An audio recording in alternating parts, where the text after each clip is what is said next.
Hallo zusammen. Moin zusammen, willkommen zurück in der Werkstatt. Heute haben wir wieder ein ganz wichtiges Thema für euch und zwar geht es um den Turbolader. Ja, ich zeige euch mal das gute Stück. Hier haben wir es. Heute geht es darum, zu analysieren, wo die Fehlerursachen liegen können. Zudem werden wir auf die Anbaukomponenten eingehen, beispielsweise Luftfilterkasten, Ladeluftkühler, diverse Schläuche und auf die verschiedenen Bauarten.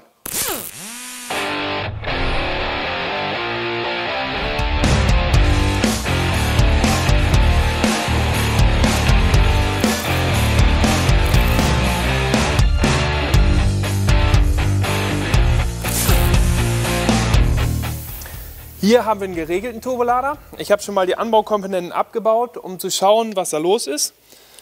Hier im Turbinengehäuse sieht man, dass da Ölrückstände vorhanden sind. Ich gucke mal, ob da Lagerspiel ist. Hier ist auf jeden Fall erhöhtes Lagerspiel vorhanden. Das kann natürlich fatale Folgen haben. Hier haben wir einen Turbolader auseinandergebaut, wo auch ein Öleintrag im Gehäuse vorhanden war. Hier sieht man an der Antriebswelle ganz klar, dass hier thermische Überlastungen vorhanden sind. Auch das Lager, was in diesem Bereich sitzt, ist auch eingelaufen. Materialabtrag ist vorhanden.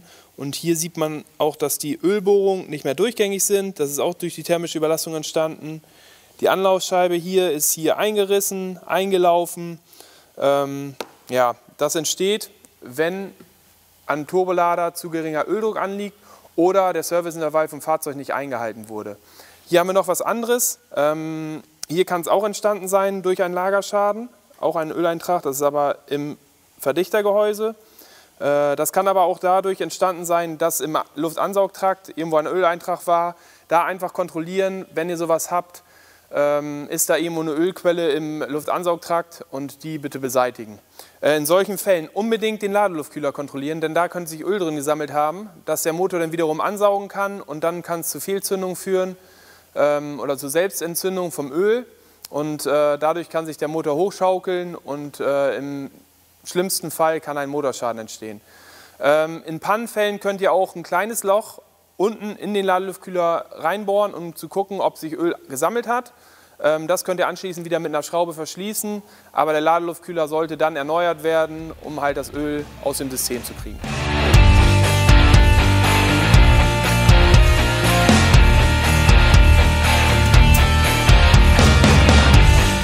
Ja, hier haben wir ein weiteres Schadensbild. Das ist ein Artikel von uns, der wurde beanstandet.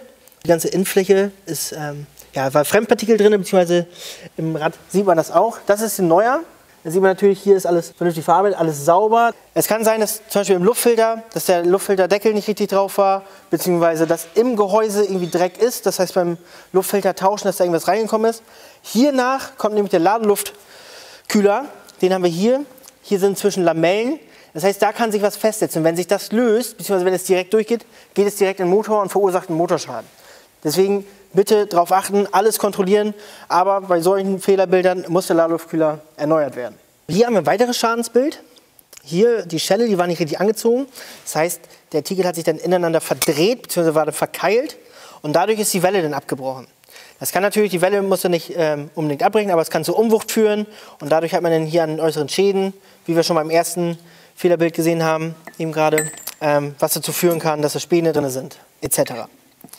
Hier haben wir nochmal ein Beispiel. Hier ist es zum Beispiel ein Wastegate, das heißt ein Ladedruckregler. Hier bei diesem Artikel muss der nicht eingestellt werden, weil das voreingestellt ist und darf nicht verdreht werden. Bei manchen Turboladern ist es dann so, dass die Schelle gelöst werden muss und sie dann so angepasst werden muss am Fahrzeug, dass es wirklich passt und spannungsfrei eingebaut werden kann. Wichtig ist danach aber wirklich, dass die Schelle wieder festgezogen wird. Kommen wir noch eben zu den verschiedensten Bauformen, die wir hier haben. Hier haben wir zum Beispiel einen Turbolader, den wir euch eben schon mal gezeigt haben, mit Wastegate, das heißt mit der Ladedruckregelung. Hier haben wir nochmal einen anderen, der ist dann ohne, das heißt, wenn man den, zum Beispiel der hat auch keine Schelle, das heißt, wenn ihr den einstellen müsst, habt ihr hier die Schrauben, die ihr lösen müsst, dann könnt ihr den passend hindrehen, wie er eingebaut werden muss. Dann noch eine kleine Information für euch. Hier innen drinne, seht ihr da, das ist ausgewuchtet. Das heißt, die sind vorher eingestellt, das heißt, die sind geprüft auf dem Prüfstand und man muss da nichts mehr nachziehen und braucht die auch nicht lösen oder sowas. Dann haben wir hier nochmal für den Transporter, man sieht den Unterschied. Hier, ja. Hier haben wir auch ein Wastegate, das heißt, ist dann so ähnlich wie im LKW-Bereich. Und hier haben wir nochmal einen anderen Artikel, das heißt, der ist elektronisch, ist ein elektronischer Wastegate-Ladedruckregler, der ist auch für den Transporterbereich. Wir legen jedes Mal einen Beipack dabei, wo die Einbauanleitung ist, beziehungsweise was auch für Fehler drin sind. Bitte darauf achten.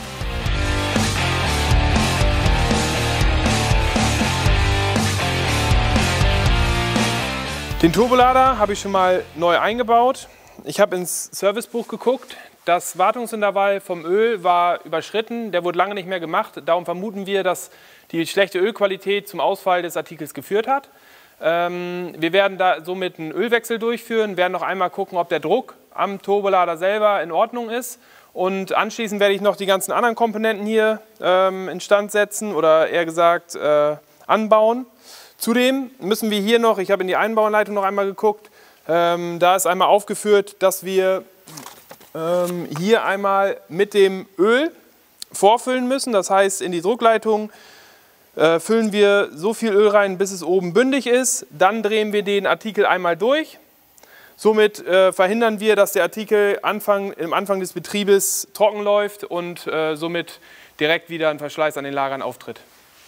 Neben den über 200 Turbolader haben wir auch diverse andere Anbaukomponenten, wie hier zum Beispiel einen Stehbolzensatz, verschiedenste Dichtungen, Öldruckleitungen, Öldrucksensoren, Ladeluftschläuche und Ladeluftschellen, aber auch Ladeluftkühler, sowie diverse Auspuffteile. Hier haben wir ein Flexrohr oder natürlich auch Luftfiltergehäuse mit einem Luftfilter verbaut.